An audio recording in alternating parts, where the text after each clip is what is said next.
আসসালামু আলাইকুম প্রিয় বন্ধুরা, আজকে আমরা দুইটা ট্রাকের শক্তি দেখব, টাটা ট্রাক এবং আইশার ট্রাক। কোন ট্রাকের শক্তি কেমন এবং কত স্মুথলি এই বালির ভেতর থেকে চলে যায় সেটা নিয়েই আজকের এই ভিডিও।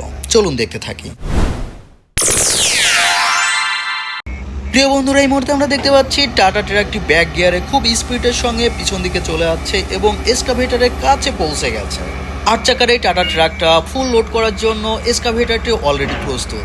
এর পাশাপাশি আমরা দেখতে পাচ্ছি আইশার 2595 মডেলের ট্রাকটি, 10 চাকার এই ট্রাকটি ধীরে ধীরে ব্যাক গিয়ারে এগিয়ে আসছে। সেও ফুল লোড করে এখান থেকে যাবে।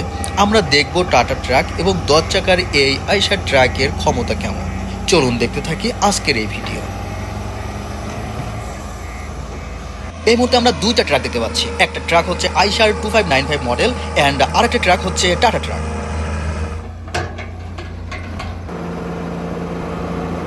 This is Caterpillar excavator and its model number is MS180. Let's go, I will show you the excavator power. এই মুহূর্তে আমরা যে কাটারপ্লারটি দেখতে পাচ্ছি এটা হচ্ছে MS180 মডেলের কাটারপ্লার এবং এই গাড়িটি ধীরে ধীরে এগিয়ে যাচ্ছে ট্রাকগুলোকে লোড করার জন্য।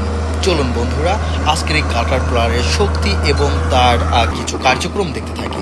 ক্যাটারপ্লারটি সম্পূর্ণ চেনের উপর ভর করে এগিয়ে যাচ্ছে ধীরে ধীরে।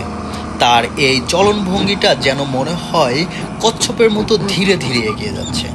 প্রিয় বন্ধুরা, রিকন্ডিশন এই কাটারপ্লারের যে ইঞ্জিনের ক্ষমতা এখনও অনেক ভালো আছে এবং এর কার্যক্ষমতা অনেক বেশি। আমরা এর কাজ দেখলেই বুঝতে পাবো এর ইঞ্জিনের শক্তি কেমন। ট্রাকটা বালির ভিতর ডেবে যাওয়ার কারণে কিন্তু কাটারপ্লার দিয়ে ধাক্কা দিতে হচ্ছে, তা না হলে টাটা ট্রাকটি এখান থেকে যাওয়ার মতো ক্ষমতা ছিল না, যার কারণে ধাক্কা দিতে হলো।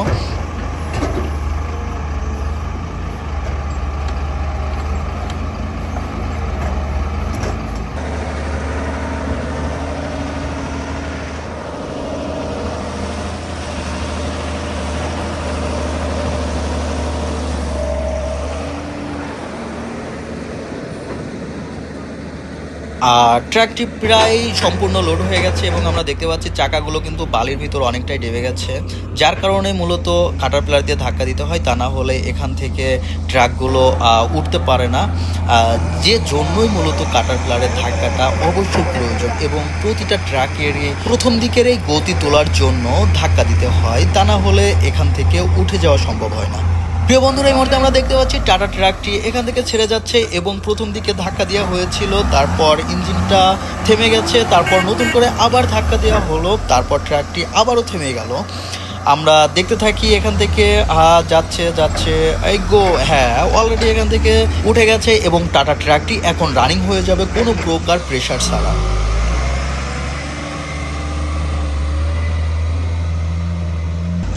ধীরে ধীরে টাটা ট্রাকটি এগিয়ে যাচ্ছে, কোনো প্রকার প্রেশারই মনে হচ্ছে না।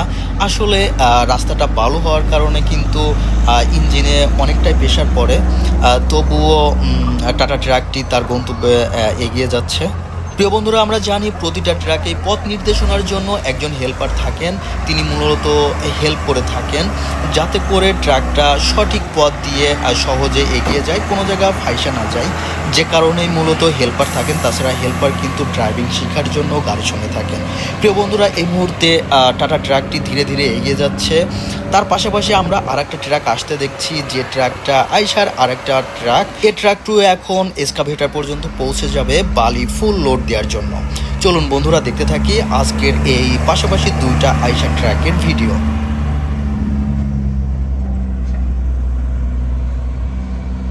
আইশার আমরা আরেকটা যে ট্রাকটা দেখতে পাচ্ছি, এই ট্রাকটাও 2595 মডেলের আইশার আরেকটা ট্রাক এবং পাশাপাশি দুইটা একই মডেলের ট্রাক আমরা দেখতে পাবো।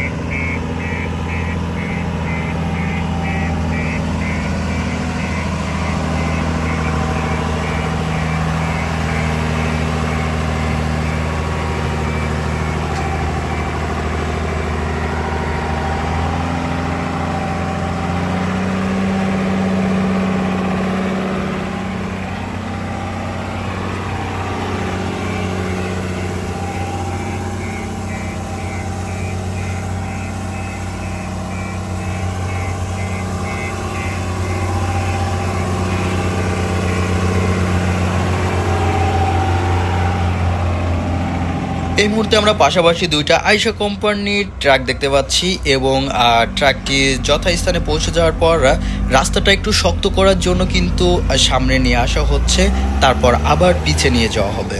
মূলত এই কাজটা করা হয় যাতে করে ফুল লোড হয়ে যাওয়ার পরে ট্রাকটি কোথাও বেঁধে না যায়, ডেবে না যায়, যে কারণে রাস্তাটাকে শক্ত করার জন্য, টাইট করার জন্য সামনে এবং পিছে আনা নেওয়া করা হচ্ছে। চলুন বন্ধুরা অপেক্ষা করি এবং দেখতে থাকি আজকের এই ভিডিও।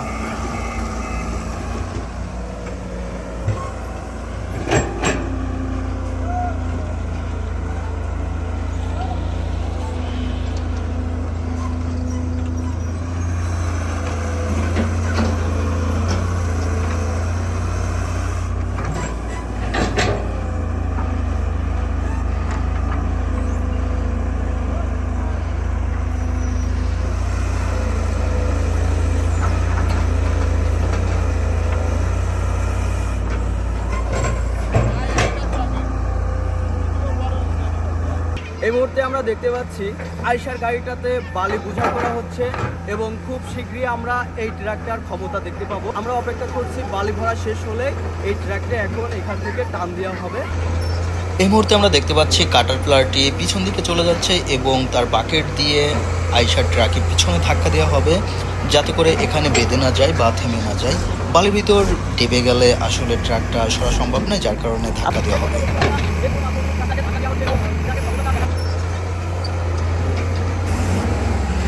এই মুহূর্তে আইশা ট্রাকটাকে বেকু দিয়ে ধাক্কা দেওয়া হচ্ছে, তা না হলে এখানে ট্রাকের চাকা ডেবে যাওয়ার কারণে যাইতে পারছিল না, যার কারণে ধাক্কা দেওয়ার প্রয়োজন পড়ছে এবং ধাপে ধাপে এখান থেকে ছেড়ে চলে যাচ্ছে আইশা ট্রাকটি। এবং প্রথম দিকে যদিও চাপ পড়েছিল ইঞ্জিনের উপর, কিন্তু এখন আমরা দেখতে পাচ্ছি নর্মালি ট্রাকটি এখান থেকে চলে যাচ্ছে।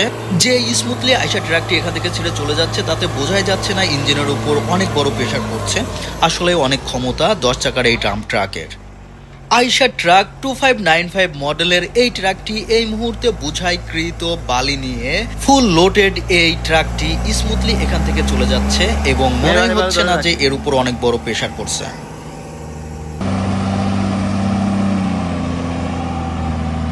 এই মুহূর্তে অবস্থানকৃত জায়গাটিতে উঁচু নিচু থাকার কারণে ট্রাকের ইঞ্জিনে প্রচুর প্রেশার পড়ছে, যেটা আমরা দেখতে পেলাম। এবং এখান থেকে অনেক জোরে টান দিয়ে সামনের যে উঁচু জায়গা আছে সেটা পার হতে হবে, যার কারণে এখান থেকে একটু দ্রুত গতিতে গাড়ির গতি উঠাইতে হবে।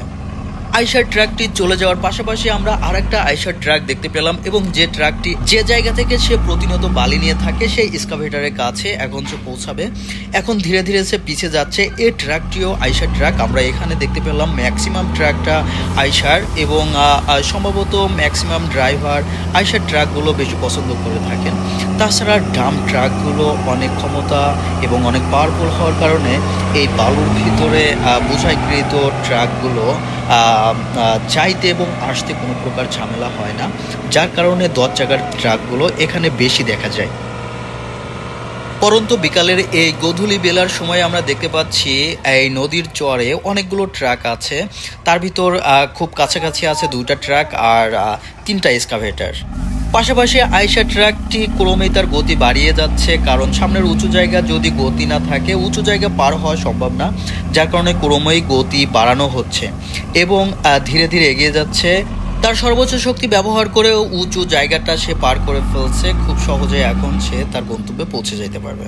ধন্যবাদ প্রিয় বন্ধুরা, আপনারা কোন ধরনের ট্র্যাকের ভিডিও পছন্দ করেন আমাকে কমেন্টস করে জানাবেন। আপনাদের পছন্দের ট্র্যাকের ভিডিওগুলো আমি পরবর্তীতে আনার চেষ্টা করব। ধন্যবাদ সম্পূর্ণ ভিডিওটি দেখার জন্য।